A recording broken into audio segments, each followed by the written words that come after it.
On Saturday, October 15th, citizens across British Columbia will go to the polls to elect their next mayor and city council. Today on Coastal Front, we have three special guests joining us with extensive experience covering the political landscape here in Vancouver. I'd like to welcome Francis Bula, George Affleck, and Mo Amir to the show. Specializing in urban issues and Vancouver city politics, Francis covers a broad range of topics affecting the city, such as drug policy, billion-dollar development projects, homelessness, and more.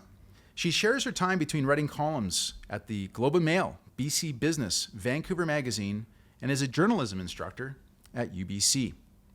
In addition to running as a candidate under the BC Liberal Party and former Vancouver City Councillor, George is the founder and owner of Curve Communications. He's also co-host of Unspun Podcast, a radio host at CKNW, and is a regular columnist at Vancouver is Awesome.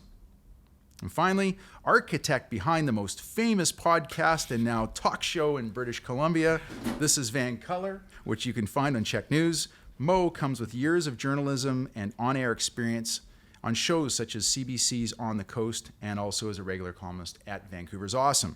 I'm really looking forward to having you folks here for our 2022 Vancouver election panel. So folks, thanks for being on the show. Thank Great you. to be here. Happy to be here. So we want to start off by talking about the big picture. By last count, there were 10 parties signed up for this upcoming election. Those parties made up a total of, as well as independents, a total of 15 candidates for mayor.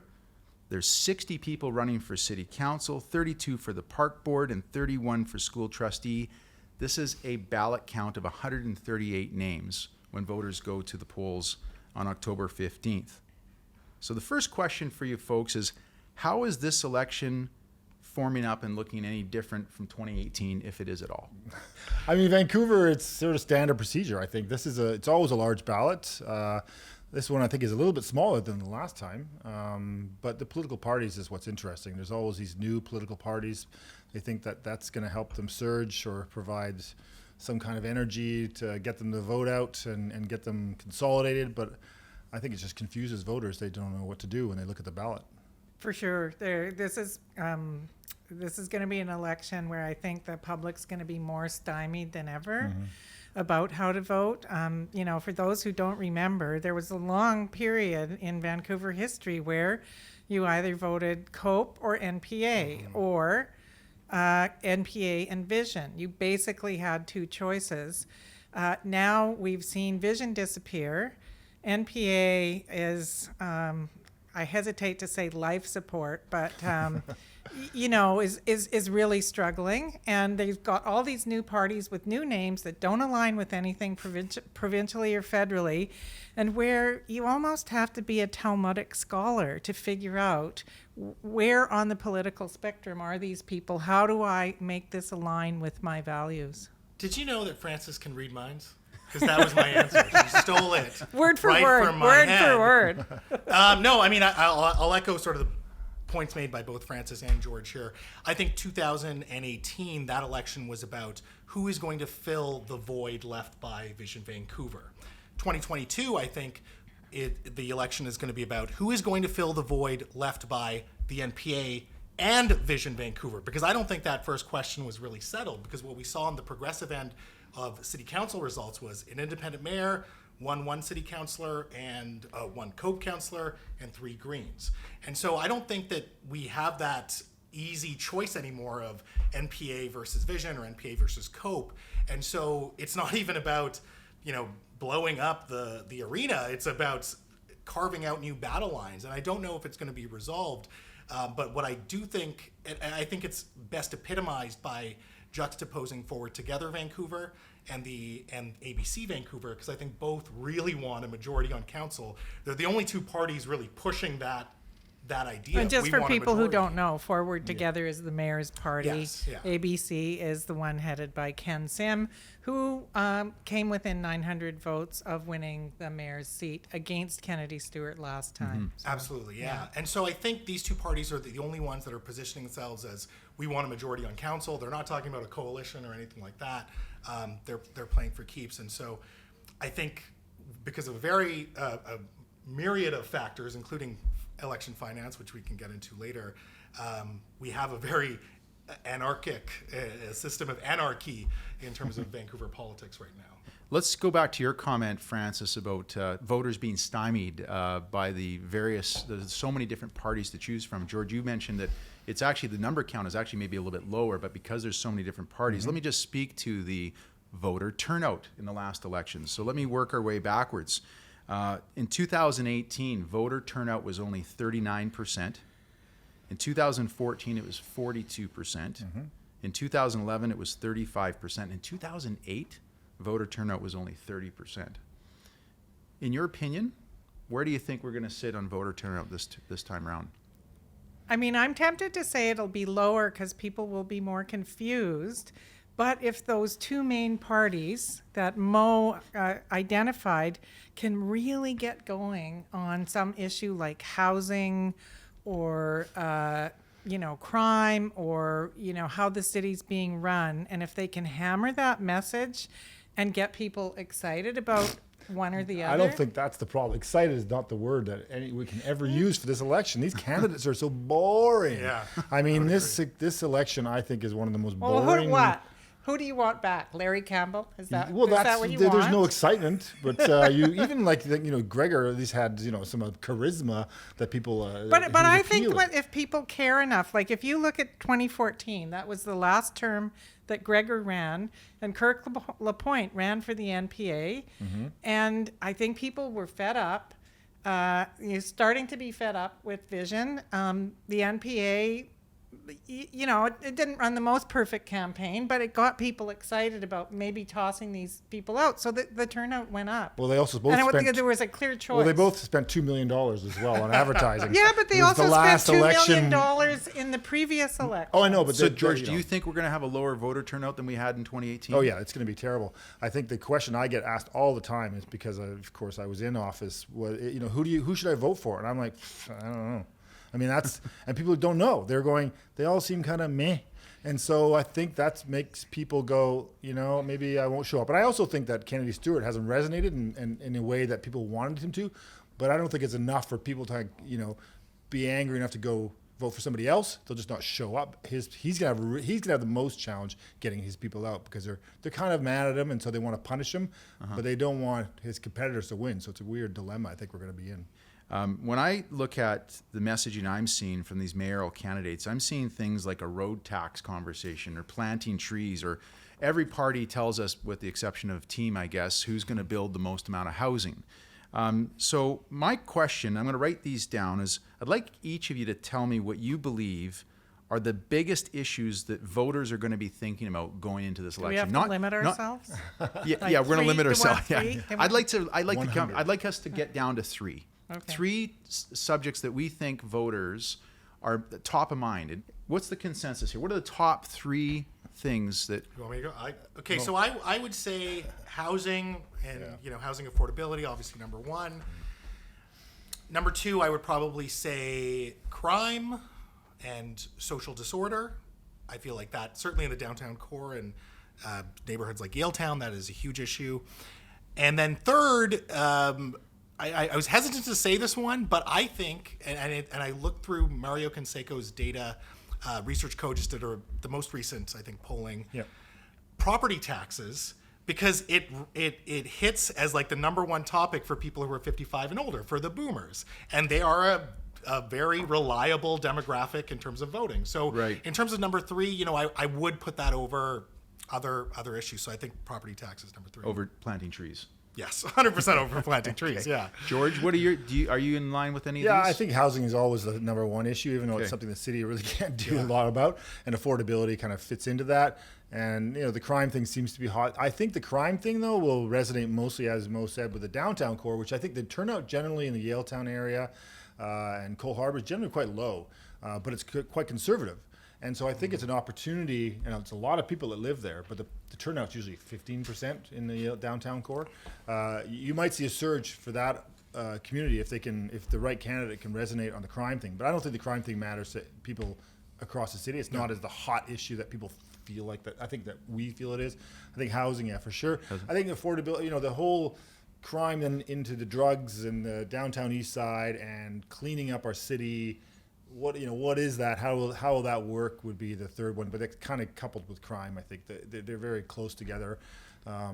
Okay. And none of these are potentially even solvable by any. Yeah. No, that's just As usual. Yeah, no, we're just trying Yeah. to narrow down to three. Yeah. Francis, what are your So thoughts? obviously housing, but it's Okay. going to be, how are you going to do the housing thing? Are you going to advocate for big supply? Are you going to claim that gentle density is going to solve everything? What's your solution for homelessness versus Yeah. like middle class housing? Because those are different issues. So whoever, it's going to be. So we'll make housing one. Yeah, One no, topic definitely. for sure. Are you And then agreeing the crime yes. is another one? No. I mean, I think how I would frame it is recovery from the pandemic, because the pandemic changed the way the city felt. The downtown felt sketchier. People who were homeless or poor were forced out into the streets because the coffee shops and the libraries and everything were closed. The feel of the city changed. And also the businesses really suffered. They really took a hit. So those two are kind of wrapped together. They can be separate, but they're kind of wrapped together. And so I think someone who promotes, like, how are we going to make this city feel healthy and economically vibrant again, which entails dealing with some of the public order issues, I would say. Right. Yeah. And then third, I would say it could be a choice between climate change. There's a lot of people in this city who care about climate change. We forget about that. Like, Vancouver is a pretty green city. Joyce Murray gets reliably elected on the west side because of her green cred. Kennedy Stewart got elected because he went out and got himself arrested on the pipeline. I would say about climate change, there is data to show that in economic downturns, climate change does not pull as high. Yeah. It's kind of one of those privileged priorities for Yeah, a lot I've of always- people. I I just don't think in this I think municipal it's- election it's going to play that much. So we've got one of three right now. So I think the second one has to be, you call it street disorder or social order in the Safety. street. We Or agree, safety. but Safety takes third many one- forms. It also takes perception, right? Yeah. And that's why it's hard to even call it crime. Like, I was talking to a friend of mine who lives in Yaletown, and he said, he was single before in the same place, and he said, when you're single and you see someone passed out in front of your townhouse, you don't really think about it.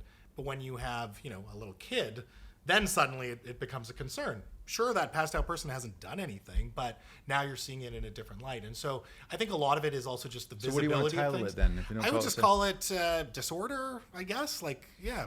I do agree Social with Francis disorder? that the third. I think it's a good conversation to talk about the environment, because it was something that Vision built its entire legacy on, and it was effective. And I think the question really is about it's how it can be the undoing of a political party. Right, because the road tax discussion that's all is environment. that's from the climate Yeah. change emergency response Yeah. plan. We've Yeah. agreed on housing for sure. I think we're good to go with the environment, because I do agree it's a very progressive green. We're out here, and I always call it the hippie West Coast, and I grew up here, so I don't mind calling it that. So let's just stick to those two for now. Let's Okay. go back to sort of the big picture first of all.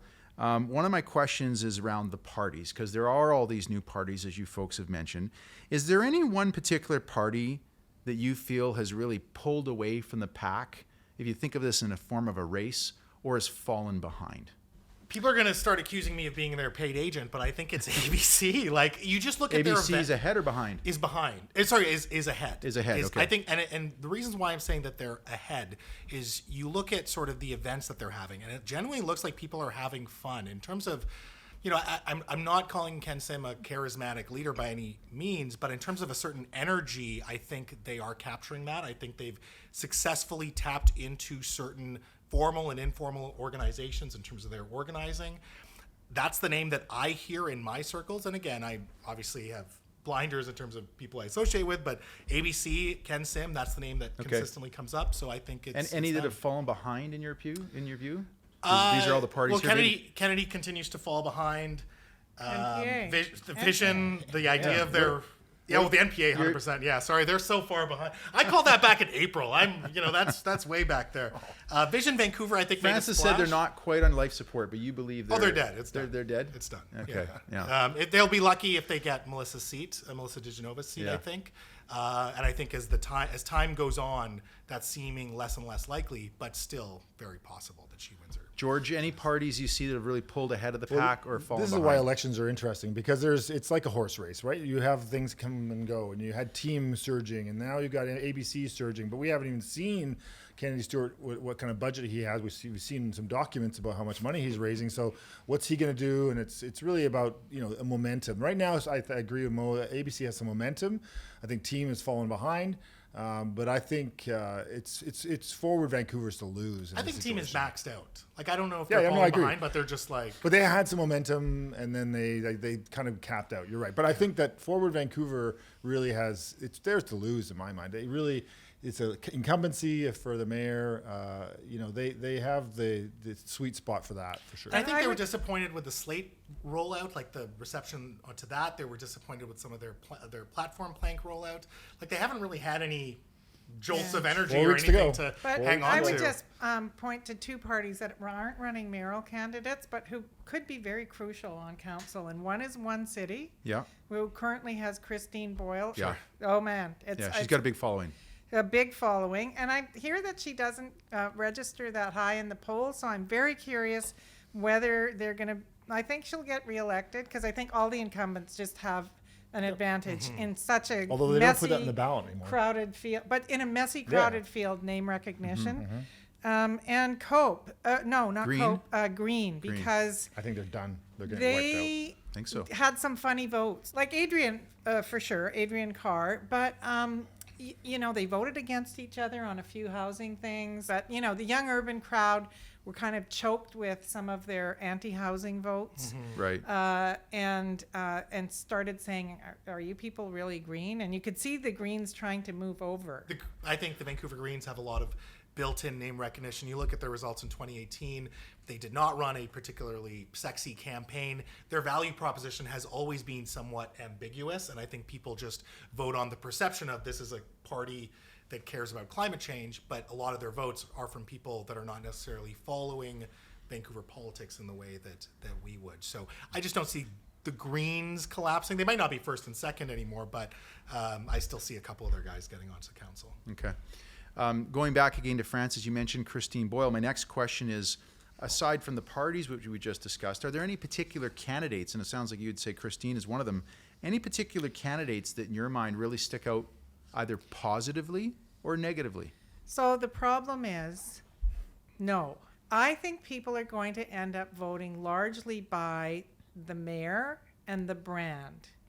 And then they'll vote for whoever is along. Because as far as I can tell, they haven't been on a public committee. I haven't seen them speaking at council. Right. They're very nice people who I'm sure do wonderful things in their lives, but they've got like kind of zero name recognition. But Brian Montag, Peter Meisner, Mike Klassen, like that. There's They're one party the that most. is stacked. They're the ones that are most, and I would say Tessica Truong, Sure, who almost beat Michael Lee in Yeah. Langara. Yeah. She was a good get for Forward Together.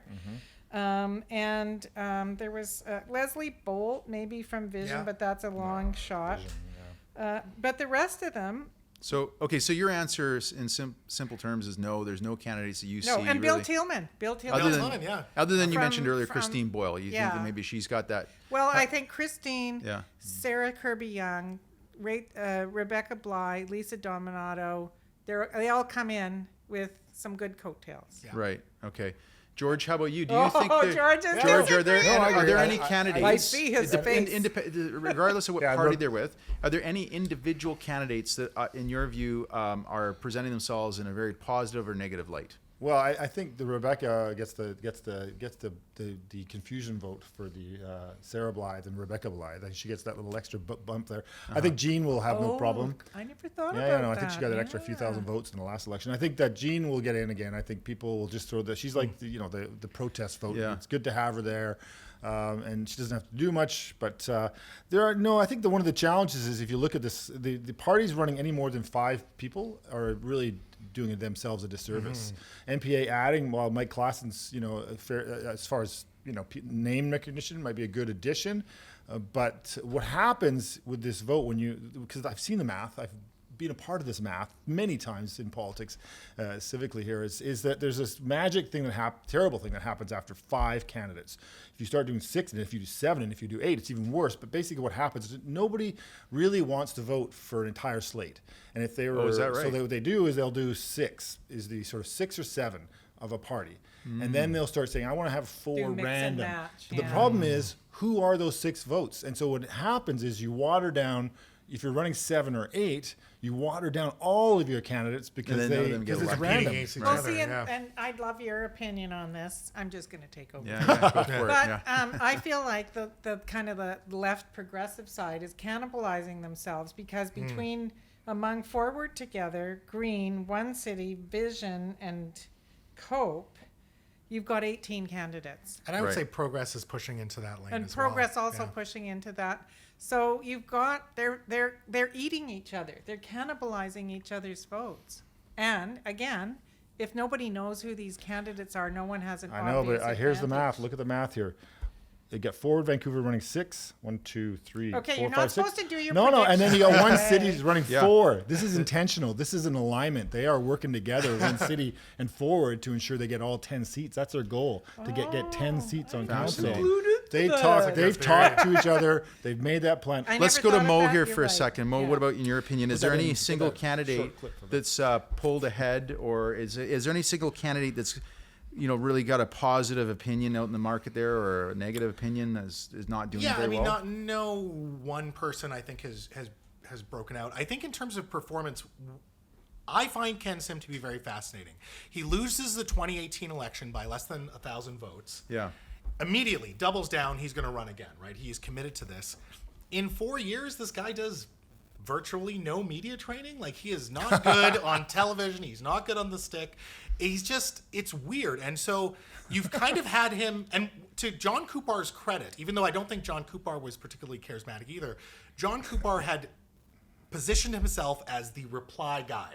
So anytime something happened at city council, you get a clip from Kennedy or someone Yeah. else or Christine, and then you get John Coupar as the reply guy giving his opinion on why Right. what city council was doing is terrible.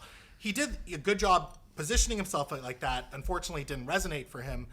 Whereas with Ken, like, he should have been trying to get into that reply guy spot, 100%. in 2019. He should Right have been on. that guy. Yeah. He hasn't been that guy. I'm not sure what the strategy is now. However, what I'm starting to see, and I think, credit to Kareem Alam, who's probably the second best organizer or political strategist in the province, second to Katie Merrifield, of course.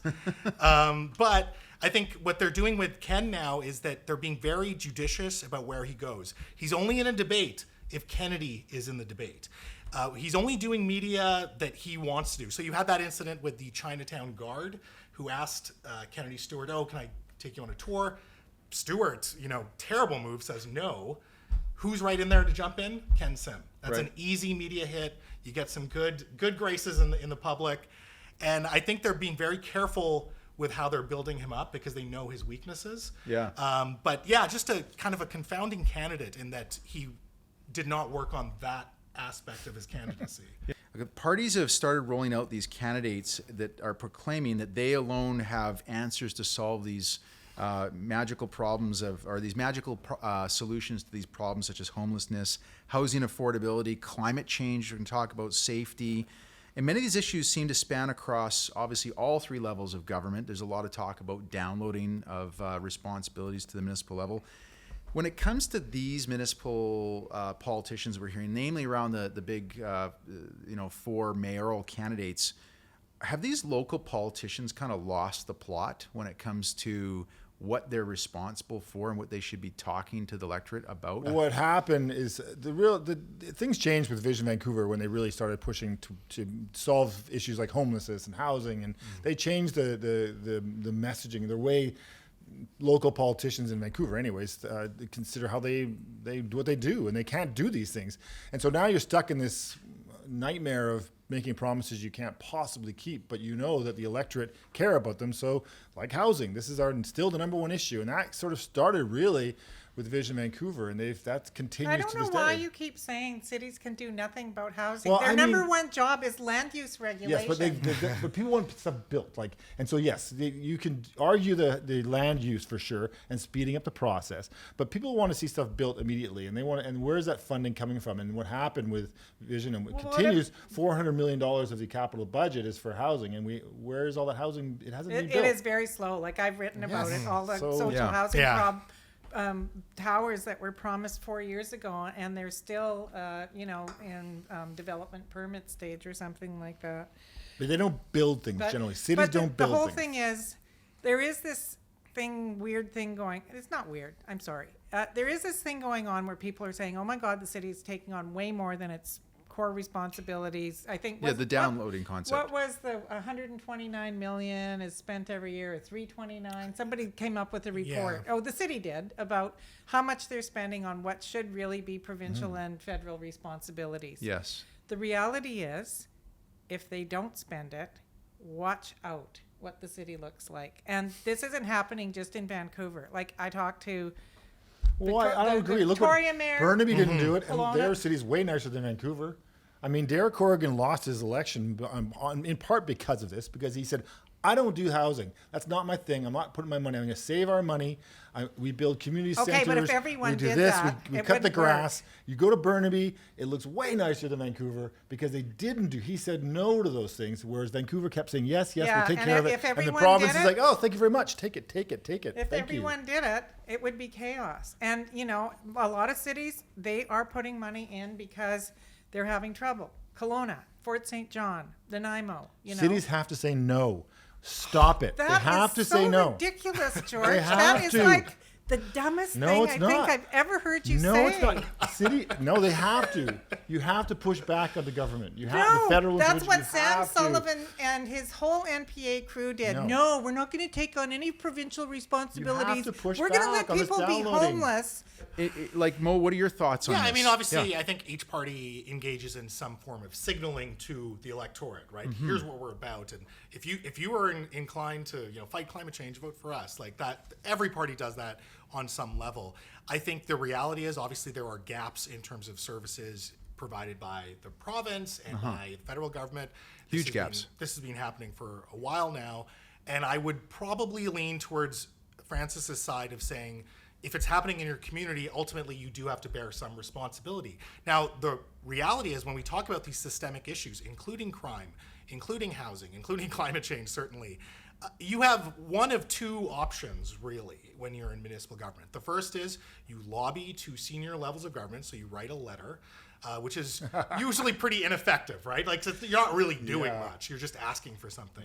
And the second option that you have is that you can try to do it yourself, which is usually going to be inadequate because you, as a municipal government, only have certain levels of taxation and where you can raise money from. I'm actually doing a presentation for what was called Metro Vancouver. It's called Regional Employer Services now. But there's an interesting case that we can look at where you look at the city of Terrace, who wrote this letter to the province talking about repeat offenders. The letter did not get responded for 5 months. There's like nothing in it on the media. I really had to dig deep to make sure this actually existed. It didn't get any attention. So they went alone. They went the advocacy lobbying route.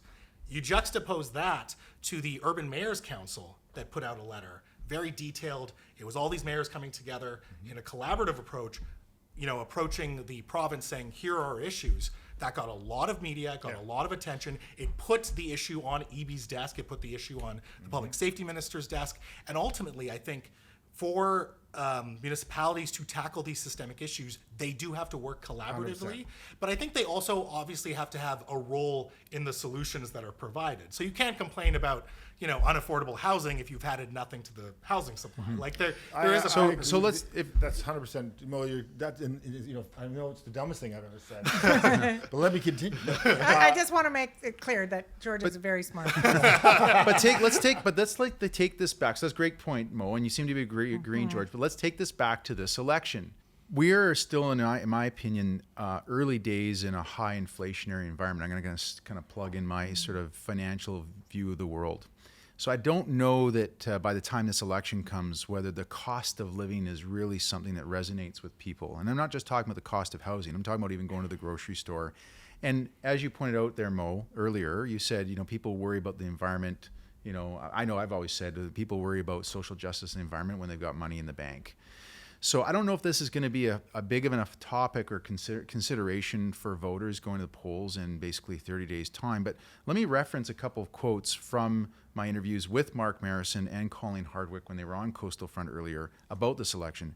Mark said a city hall, he sees the current city hall as being paralyzed around dealing issues around affordable housing.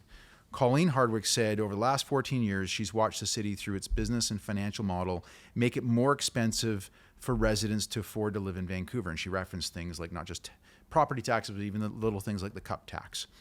Do you believe either one of these two candidates, or Kennedy Stewart, Ken Sim, or Fred Harding, actually can convince voters that they are the ones who are going to be able to help improve the cost of living? I'm not just talking about affordable housing. I'm talking about overall cost of living, because that's at the end of the day when we start to see prices go up, that people are going to start looking at their politicians first, and they're going to start tossing the ones that are in power for new ones who give them hope. I think this is why Pierre Poilievre is getting some traction, because people are seeing their cost of living. One of the reasons. So I think Ken Sim has convinced people that he will make it easier to do business in Vancouver. And so whether it's a retail space or office space or whatever, I think the way he's tapped into the business community, he's certainly made that sell. I don't think anyone... That's not, voters don't. No, the that's business fair. Community Business cares community about cares about that. I know But business. I haven't heard anything from them. but in terms of You just... love ABC, don't you? Are you on I just think they're payroll? surging. I do think they have some issues, but I think they're surging. In terms of affordability, no, none of these candidates can really do anything to fix it. However, you will see, some wedge issues around the bag tax and the cup tax, and that type of thing come up. Is anyone making a strong pitch for making things affordable where it's really persuasive? I don't see it. I think it comes back to the affordability issue on housing. It always comes back to housing, and that's the only thing that when you hear Mark Marison, his big thing is it's a supply and demand situation, right? His whole thing, and then you have Colleen Hardwick saying, no, we've already zoned all the space we need to build on, and this is, and I've got my two kids in their 20s who live in basement suites and kits, and they're paying like $1,800 for these really not very nice basement suites, and but they're happy because they got them for $1,800, and they don't have any. They have no feeling that they're ever going to be able to own something. Yeah, and certainly that's a pretty common feeling amongst young people. That's how they see affordability. But for me as a business owner, I look at my taxes. Well, then let's talk about housing, guys. Let's spend some time on this. This is one of the key topics we want to talk about. It seems to be something that we all agree on. The voters are going to be thinking about it when they go to the polls, and it's probably going to become more talked about as we lead up to October 15th. So why don't we take the housing sort of concept and break it down into a couple categories. First one I want to talk about is homelessness. Okay, the first level of housing is just getting people into shelter and out of a tent or off the streets. Is this a issue that voters are going to be thinking about when they go to vote, about the homelessness in the downtown east side? Well, that goes to the crime issue and the street. That fits together more to me than on the crime issue than the housing issue. Okay. Weirdly, I think for voters, and I think. Although I think it's somewhat unfair to bundle them together, but every homeless person is a criminal. But no, but I'm saying from the voters' point of view, from the voters, they don't put the housing file and the homelessness issue. It's weird, but I think they see that as disorder now because of what's been going on the downtown east side. There's tents on the parks, the tents on the street. They're seeing this as a administration issue. When you talk about good governance, you talked about how we manage our city.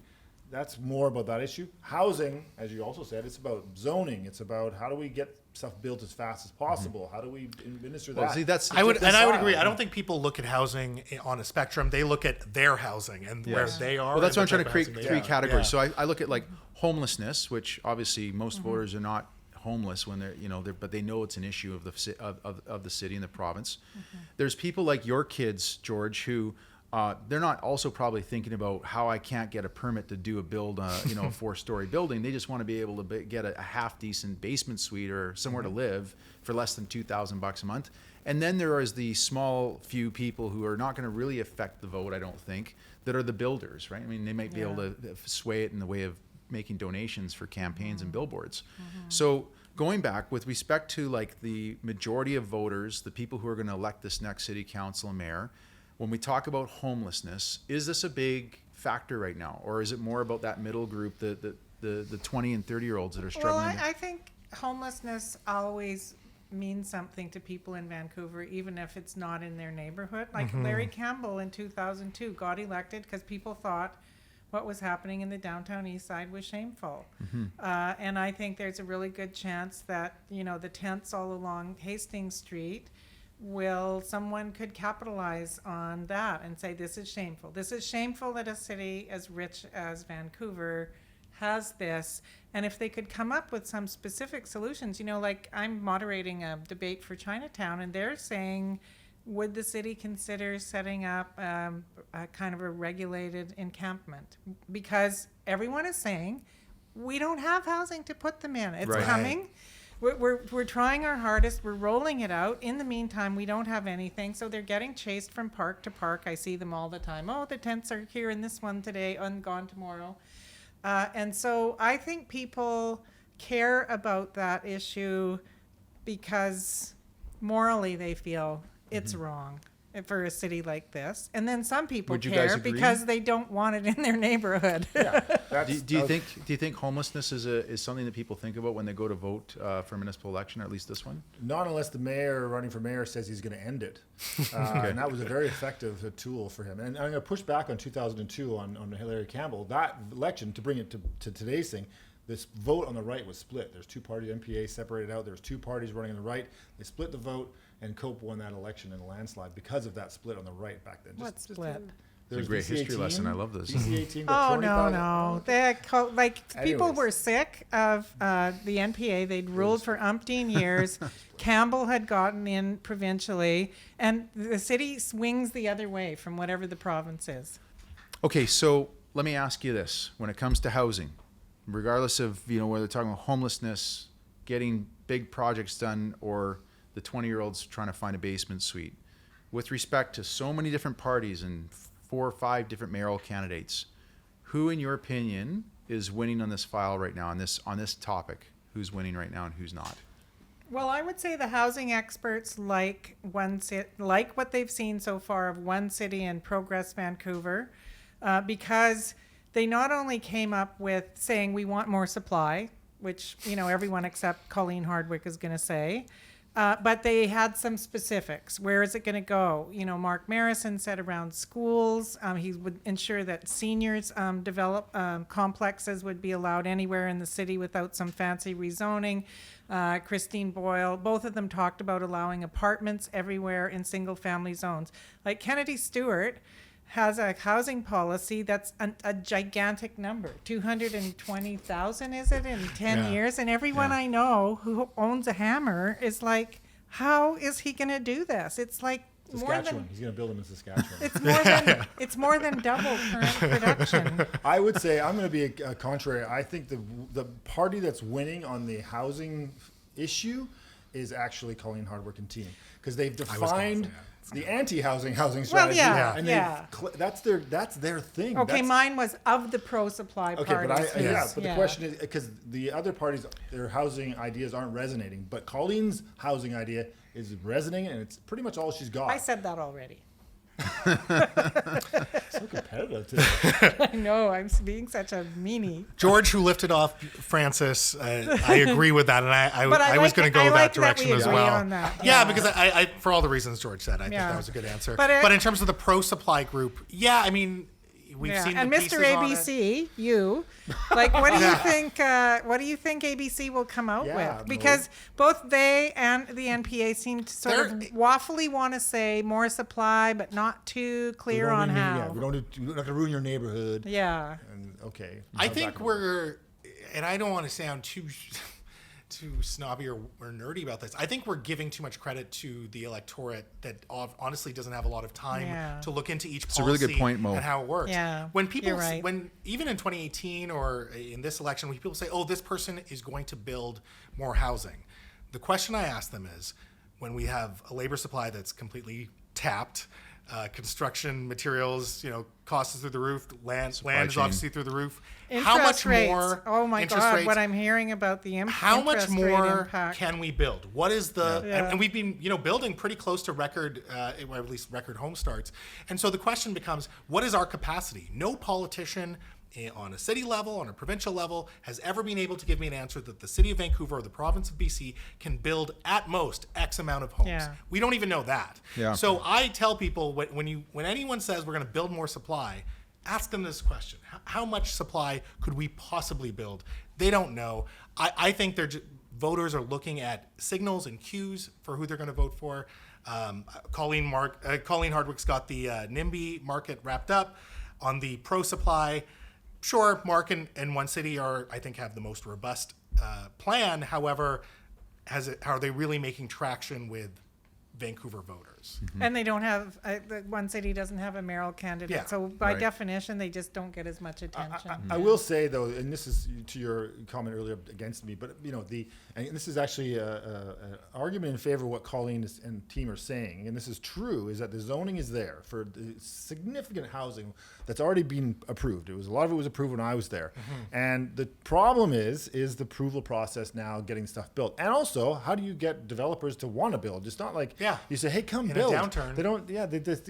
It's not like the magic formula is not simple. You can zone it, which it's zoned. Absolutely, Colleen's right. There is lots of zoned space to build the housing that even Kennedy Stewart's talking about. There's probably at least 150,000 units zoned, if not more, in this city. But if nobody wants to build it, then it doesn't matter. And if those people Well, I wouldn't say who the could build builders it, don't want to build it. No, but the then builders they- don't want. The th- builders then- don't want to lose money because they can't trust. or they the- say, it's too hard in Vancouver. I'm going to go to Chilliwack. That's and exactly build." what's happening. And so that's what's happening. So Yeah. knowing that, then let's just work as a region and talk Yeah. about housing as a region. That's what we have to do. Okay, let's get into the environment because we also agreed that seems to maybe or could be a big topic. Obviously, a name like the Green Party would be a natural win in this category, One City. But then, George, you think the Greens are going to get wiped out. What are your guys' thoughts? I want to spend a lot of time on this because we have some other things to cover, but let's talk a little bit about the environment. Let me start with yourself, George. Well, I think it's interesting because it was such a huge issue for so long in Vancouver, and I don't think it's a big issue. I think it's weird with Ken Sims, his whole thing about the road tax, which in fact actually could work quite well for Vancouver, for us, but it sort of puts him in that whole anti-bike lane category, which is not a winning formula for winning in this town, I'll tell you. It makes you look like you hate the environment. So that's the question if I was somebody, I'd say to Ken Sims, so you don't care about the environment? But nobody's sort of asking that question. It's strange to me that that's not happening in this election. Nobody's pushing any of these politicians on the environment angle. I don't get that sense that that's an issue to the voters. But I think it's something that is important to the voters. So it's weird. It's a weird election. It's not happening in a way that usually it does. I mean, one thing I have seen people saying recently is that how you build housing is a climate change issue. More infill is better than sprawl. And so I think part of the climate change issue is going to spill over into housing. But there is the Climate Change Emergency Response Plan, which Council voted unanimously to go ahead with. All the engineers and planners are grinding away, doing what they think that they were told to do. That's why we have the road tax concept. Yeah, Came from that. Yes, and also, a lot of people, it hasn't really registered with them yet, but no more natural gas for neighborhood water energy, heaters yeah. and furnaces, Which would and be more huge. That insulation would be huge. required and things like that. And so I do think that plan could,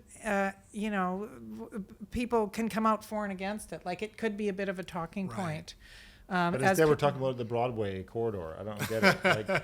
Like that seems to be what people like, certainly team, everybody's like, I don't get, they're not talking about that though. They're not talking about climate change. I don't hear it. I don't hear it anywhere. I don't think any party has particularly found the one issue they want to run on yet. I think there have been parties throwing out bait and seeing how that works, but I don't think we've necessarily seen the one issue. I think when the it comes, NPA police calling housing. Sure. Or no housing.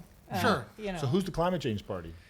I mean, it's One City, and but the Greens' record is so spotty. so confusing. I'm not sure people really. Yeah. I think when it comes to the climate, I feel like for regular working Vancouverites, there is this disconnect, right? So there's this disconnect where you're getting charged for a paper bag. You're getting, some of your tax money is going towards a lawsuit towards big oil. And so to paraphrase or quote you, George, there's a lot of bullshit cups of coffee around, fighting climate change, but which can be fine and not a problem. But I think when you see parks that are not well kept or community centers that are falling apart, right, like that has more of an impact on people's day-to-day garbage pickup. How can we talk about the environment when there's not proper garbage pickup throughout the city, right? Yeah. Like those things have to be done correctly first before you can really get people into, becoming a green city. Yeah, well said. To form a majority at City Hall, you have 10 city council and a mayor. And for most people that maybe don't know this, every city council is always an even number, and then you have a mayor. Mayor splits the vote. So there was a lot of, whether you want to agree with his policies or not, a lot of things that got done under Gregor Robertson because he had a majority vote on city council. Same thing that happened for many years in Burnaby, if I recall, and other municipalities. Right now, we talked about earlier, we have Kennedy Stewart. He has 5 people running under his slate under city council. Ken Sim has, by my math, 7 people. Colleen Hardwick has 6. Mark Marison has 6. Fred Harding has 6. What are the chances that any one of these candidates can secure a majority on city council? I think George should George? go first. Well, I think that, as I said earlier, that Forward and One City are working together to do that. I think that it's all, it's what's the saying, all boats float, or whatever that saying is. If the leader resonates, then he'll take the rest of the people with him. I said So earlier, you think Forward has a good chance? I think, of and getting- ABC, but ABC putting 7 in is a bad idea. You saw that. You just named all the 6, Yeah. 6, 6, 6, and yet NPA is doing 7. That's a really bad idea. That really weakens their opportunity. I'm sure Kennedy Stewart's going, awesome. I mean, would I say don't that- think either has a necessarily high probability, but that's what they're going for. Is a It's hard to get people who have egos to understand that you can't run 10 candidates sometimes. To run 6 That's or a good 5. breakdown of that. I never thought Yeah. of. Oh no. Is- and is I it- actually always say to voters, don't vote for 10. That you might be voting. Your 10th choice might be help. Yes, that's but right. Your 10th choice Weight be your your vote. first choice. You can vote for 2 if you So want. only vote for the gives you core real- people. Don't throw your vote around as though you're giving out Halloween That's a very treats. powerful. Yeah. That's a very powerful piece of advice. Yeah. You weight your vote is what you're putting Yeah. all. You don't have to, all that vote. You don't give away Right. to somebody else who. Yeah, that's who you interesting don't as well. want to win. I've learned, that's something I never thought of before. Is a majority on council, school board, and park board, is that in the best interest of Vancouver? It's Oh, more efficient. I mean, after the 4 years that we went through in Vancouver, I think there's last 4? I think But very this few. is the dream council that everybody wanted. Remember, Francis? Everybody said we need a mixed council. Enough of this mass majority. I mean, Vision had what was called a super majority for one term. That's where they had 100% control of everything. From real estate, you have to have 8 votes to control real estate. They Yeah. had 8 votes for a term. That's a super But I majority. do think people would like to see enough cohesiveness that you can get one group that can set policy and get the 6 votes they need for it, rather than this complete schmozzle. and then vote the bums out the next time if you don't like it. Yeah. I mean, this is like And also just a the suburban- unpredictability of the parties, right? So you had, as we've talked about, the Greens kind of voting against each other. Certainly the NPA core, the 5 that were originally They elected, voted against each they other. were not Yeah, consistent. So yeah. having some sort of Couldn't have seen reliability that and com- consistency. Couldn't have seen that coming based on what I know about those guys. Oh man. This question's Mo's got to answer this one first. Oh. How real is the threat of vote splitting? No, vote splitting does not exist. It is political fan fiction. The only two type of people that talk about vote That's why I splitting. wanted him to answer first. I would never say something like that. The only there's only 2 types of people that talk about vote splitting. One, it's politicians who are making excuses. Oh, if so and so wasn't in the race, I would have won. If I won silver, but if the gold medalist wasn't in the race, I would have won gold. Like, yeah, of course, duh. The second type of people to talk about it are people like us, nerdy people, wonky people that talk about it. And what we're doing is creating fan fiction on a plethora wrong. of assumptions. So wrong. No. There's so many Let him assumptions. finish. Let him And finish, there's so George. much entitlement that if this person didn't vote for this party, they voted for another party. You look through, again, I'm going to cite, Research Co. and Mario Canseco's recent polling data. He's looking at voters that voted Shauna Sylvester in the last election. I was surprised that they are most likely to vote for Colleen Hardwick. That is their number one choice. Mark Marison is the number two choice. Number three is, or most likely, I should say, is Ken Sim. And number four is Kennedy, because you would think that the Shauna Sylvester vote would just translate over to Kennedy Stewart. Not true. And so this idea that you know how every individual ranks and votes, and you know that they'll even show up if one candidate is out of the race, it's silly. We might as well be sitting here debating, who would win in a fight, Batman versus Superman. I would say, to counter, I think that Shauna Sylvester is a good analogy of a perfect example of vote splitting, because Mario's data aside, to me, she represented the mushy middle, I call it, or the federal liberals in Vancouver. Sure. 35,000 votes that never know what they're going to do. They're kind of playing. They do NPA. They might, depending on the candidate, they might vote. They might have voted Vision. They might have voted this. They're all over the map because they look at the leadership and they go, and they didn't like Kennedy. Squishy and they didn't like liberals. Squishy liberals. And so this election, though, that election, 100%, that decision by those people to vote for Shauna led to that tight race between Kennedy and Ken, were 900 votes. Also, Ken Sim's decision to go line up and get a book signing with Chip Wilson was about 5,000 votes. He lost right there.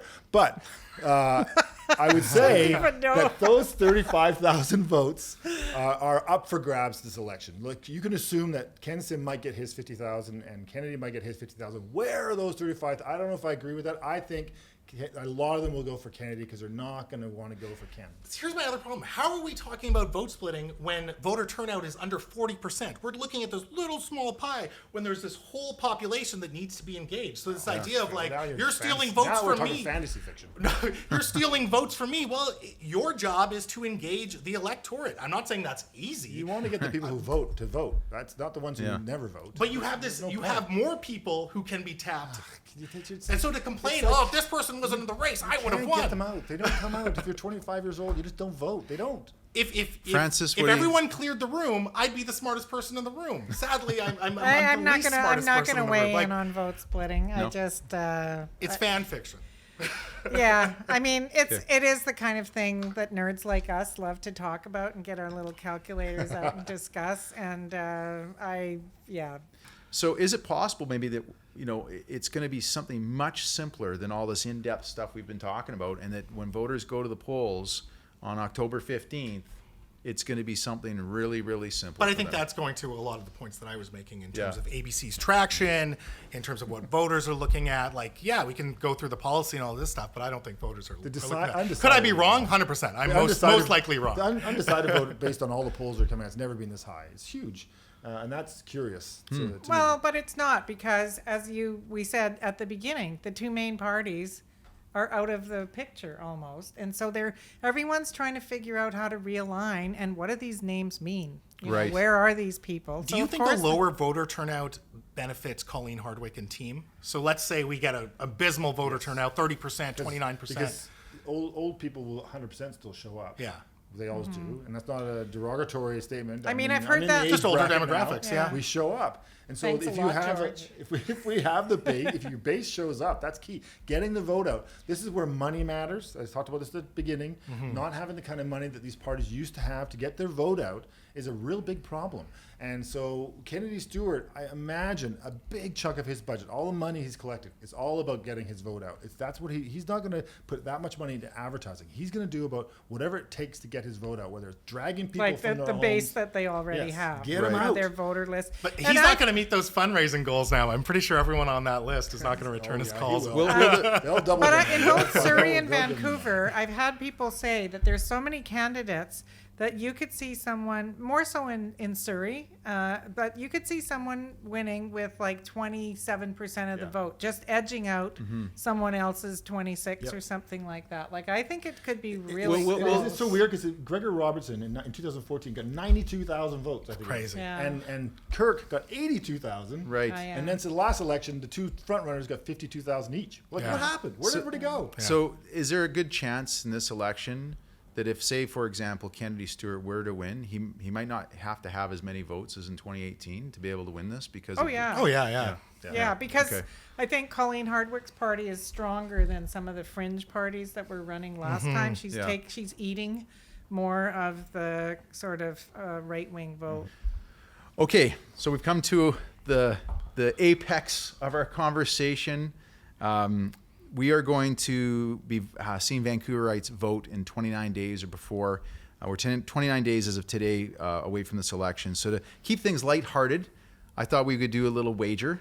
So we've got our jar here. Did you guys each bring your $22? Sure did. Yeah, I Okay. got it. All right. Oh, Good. I got I mine. see Of course, the this is way going to charity, gonna right? work. If you- Yes, whatever, it's exactly. not gonna Yeah. go in our pockets. Shoot. There we go. All right. So I'll put there's my $22. So that just to be clear how we're doing, we'll pass this around. Thank you. So it's a $2 bet for mayor and a $2 bet for each of the 10 city councilors. Conveniently gets us to a $22 bet for the 2022 election.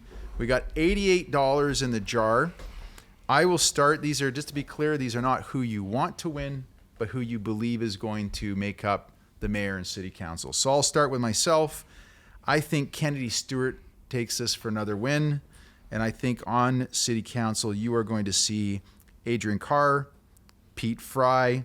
You're going to see Melissa Diagenova, Jean Swanson, Christine Boyle, Rebecca Bly, Dulcie Anderson, Sarah Kirby-Young, Bill Thielman, and Lisa Dominato. So you're saying that Weeb doesn't win. He'll be the only incumbent that doesn't win his seat. Yeah, you're right. Yeah. And obviously I think- Colleen won't win, but she's running right. for So mayor, I think not council. Dulcie and Bill Thielman are the two new city councilors Okay. that come in. That's my call. Okay, Francis. just because I know Mo's going to say Ken Sim, and I felt like there needed to be balance, I actually think it's a wash in my head. But Kennedy Stewart, and then Rebecca from ABC, Rebecca Bly, Sarah Kirby-Young, Lisa Dominato, Mike Clausen, and Brian Montague. From Team, Bill Thielman. From Greens, Adrian Carr and Pete Fry. And from One City, Christine Boyle. Okay. George? Well, I mean, it's a million years away to this election, so anything could happen, and it's going to get ugly for sure. I'm going to at this point, what I think, because I think it's going to go in towards Kennedy's favor as the election gets closer. So I'm going to say Kennedy and all 6 of his candidates are going to get in. So you're going to have 6 Whoa! forward. He's going big. Wow. Oh, wow. I You think, think he's going every one for of it. his 6 candidates are going to make it? all of them Okay. will win. Wow. And I think you'll see the protest votes will be Melissa, Pete, I think might have a chance, Fry, Christine Boyle, and Jean Swanson. Wow. Okay, that's an interesting. You're bolder than we were. Yeah, Mo. so my picks are actually very similar to Francis, and they have a similarity with you as well. So, yeah, I think Ken is going to be the next mayor of Vancouver. Ken Sim. Okay. Yeah, from ABC will be the next mayor of Vancouver. In terms of council, I think ABC will also pick up the re-election of Rebecca Bly, Sarah Kirby-Young, Lisa Dominato. I think they will also pick up Mike Clausen and Brian Montague. Oh. I also think the Greens will get 2 seats in Adrian Carr and Pete Fry. I think Christine Boyle from One City will win her seat back. I actually think Ian Cromwell from One City will win a seat. That leaves me with 1 spare seat, and I also think that Bill Thielman will be on city council. Okay. Wow. Well, So I You don't think we will. I don't close. think we will be reelected, but yeah, our picks Yeah. align quite Very, nicely. very similar. Yeah. So to wrap this up, for a little plug for each of you, Francis, you write for a number of different columns. You're also an instructor at UBC. I am, people say columns, but actually I'm a news reporter Okay. with a freelancer with the Globe and Mail. I have a real estate column in BC Business. I teach journalism, how to look up criminal records, in the journalism school at UBC. George? Well, I have my marketing agency, Curve Communications, but I also do a podcast with Jody Vance called Unspun.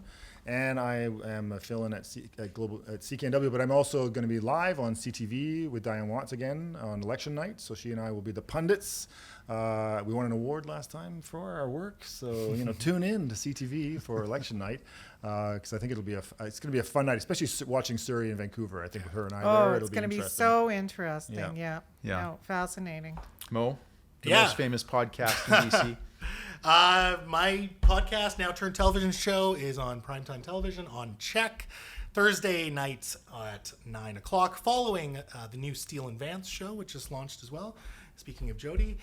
Yeah, that's pretty much all I do. CBC on the coast every second Thursday with Gloria Makarenko as well. And I don't know, I pop up here and there on different venues when I can. So Yeah, great. Well, this has been a great discussion, very lively. Thanks for folks for coming in. Mo Amir, George Affleck, Francis Bula, thank you for taking the time to be on Coastal Front today and giving listeners a little bit of flavor of what you see happening in this upcoming election.